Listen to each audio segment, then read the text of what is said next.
وقل رب زدني علما. Also here, there is the obvious issue regarding whether you should pray 8 or whether you should pray 20 or any other given number. So how many are you supposed to pray then?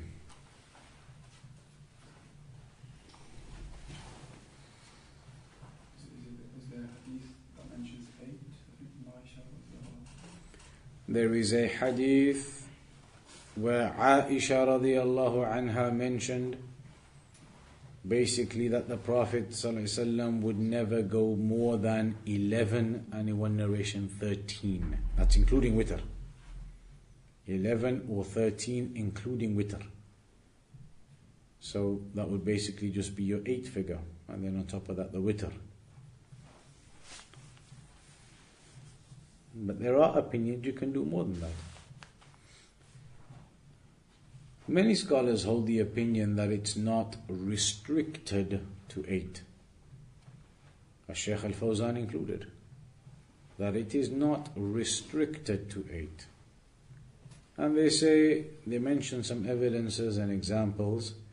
There's one hadith when a man came to the Prophet ﷺ and he asked him, how do I pray the night prayer? How? He said, Mathna, Mathna. Pray it in 2s. 2 Raka'aat, Salam, 2 Raka'aat, Salam. Pray it in 2s. And that's all he told him. Meaning the man was then going to go away and pray the night prayer in 2s, just as the Prophet ﷺ told him when he went and asked him, how do I pray the night prayer? How many 2s was he going to pray?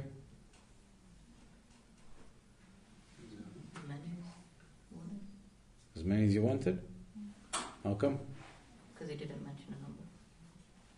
The man came to the Prophet ﷺ asking him, how shall I pray the night prayer? The Prophet ﷺ told him, pray in 2s. And that's it. Never gave him any restriction. Pray in 2s, but no more than 8. Never said that. So now the man's going to go away and pray in 2s. How many 2s? Who knows? 20, 40, 60? Prophet ﷺ didn't give him any restriction.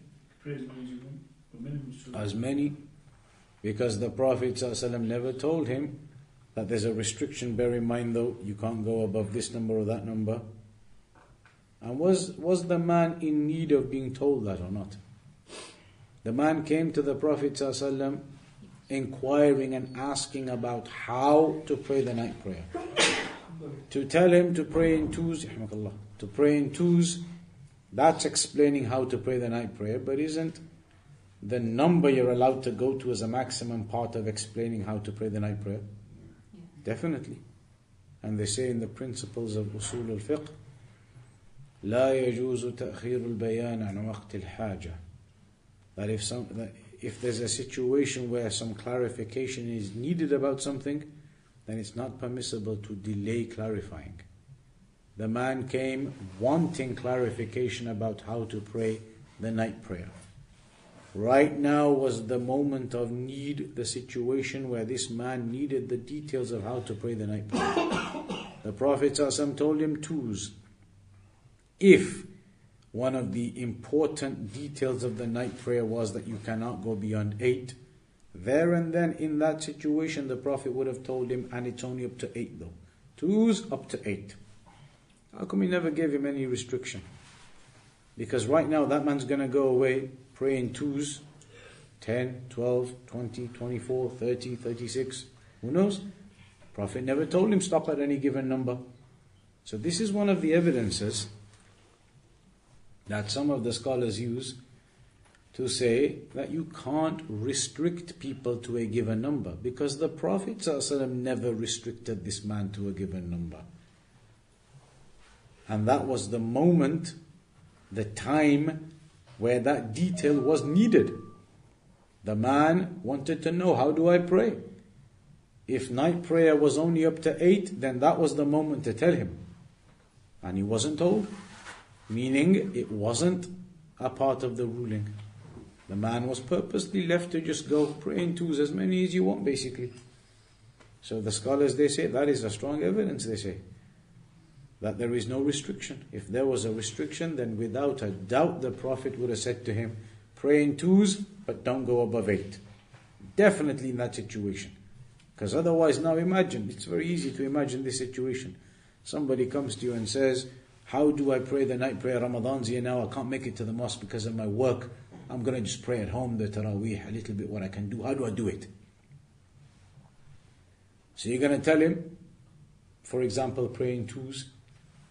And if you definitely believe it's only 8, you're going to say to him, and it's 8 raka'aat by the way, and then you do your witr.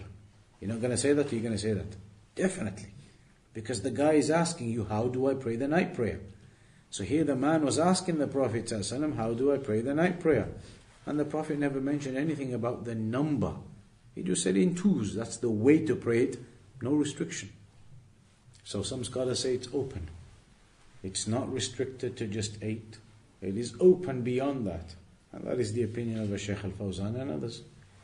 Other scholars have mentioned though, that the action of the Prophet ﷺ clarifies this matter.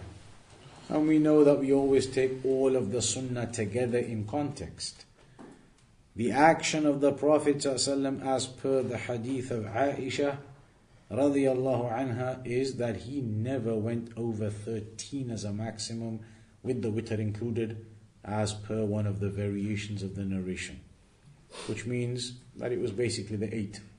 The 8 and then the witr, that it wasn't 20. It wasn't going into those kinds of numbers. 13 maximum including the witr. That's all he ever did. He never went above that number. He never prayed 20. The Prophet ﷺ never prayed 20 or 24 or 30 or 36.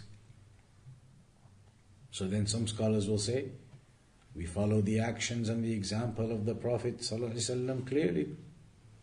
And the example of the Prophet ﷺ is that he never went on to 20 or these kind of bigger numbers. It was always restricted to that 11 or 13 maximum with the witr included. So you have that difference between the scholars in explaining this particular issue of how many can be prayed.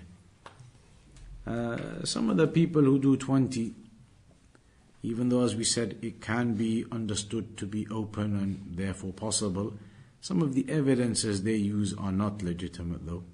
Some of the evidences they try to use for it are not legitimate. But what we should say is this is not a topic that a Sunni, a Salafi should waste his time with on a person who's upon misguidance. You don't go start debating the 8 and 20 issue with a person of misguidance who still goes around the graves and does tawaf around them and does shirk and all sorts. Calls upon the awliya, does all types of things. It would be foolishness of you to go and start debating 8 and 20 with him. That shows the lack of fiqh of the Sunni, of the Salafi. You need to go debate with him over issues of tawheed, of aqeedah. The man is still doing shirk around the graves. He's still calling upon the dead. He still believes in all types of shafa'ah. That's what you need to discuss with him, not 8 or 20. If he's praying 20, then inshallah it's okay. There are evidences indicating you can go above, up to 20. You can. You could. That isn't a major sticking point. His beliefs in aqeedah and tawheed certainly are. So you don't go debating the issue of 8 and 20 with these people who want to open up these debates. You Wahhabis, you pray 8, we'll debate, we'll discuss. Tell them we have nothing to discuss or debate with you. There are Sunni, Salafi scholars who allow praying more than 8.